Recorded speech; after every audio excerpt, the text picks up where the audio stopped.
All right, so to do the T drill with a side shuffle, let me stand on this side.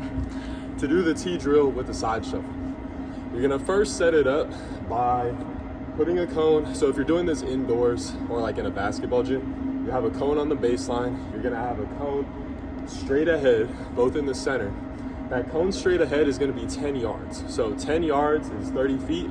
Basically, that's another 11 feet away from the free throw line would be 10 yards. And then you're gonna have a cone to the left and to the right of that center cone, 5 yards away from each of that. So that's 15 feet. You can just count it with your steps.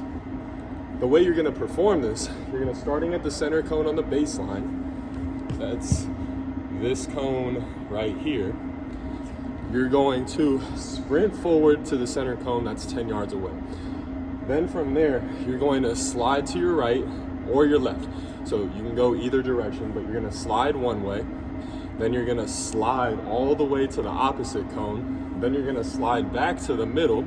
And then whichever side you decided to go first. So if I were to slide to my right first, let's say, then I'm gonna slide all the way to the right of the middle cone and then backpedal down to where I started. Now, as you're doing this, make sure you have really solid acceleration mechanics. So you're covering distance on each step, having that torso down and torso and shin at a 45-degree angle.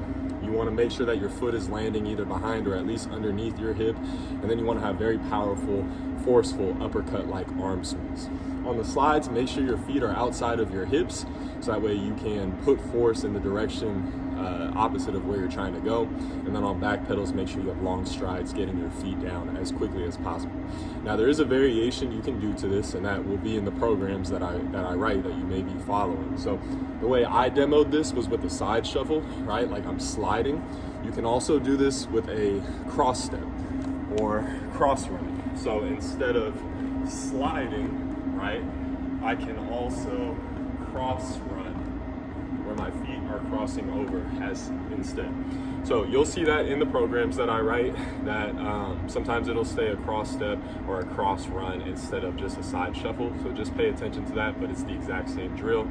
You're just swapping the sliding or the shuffling for a cross stepping run. But overall, that's how you do the T drill.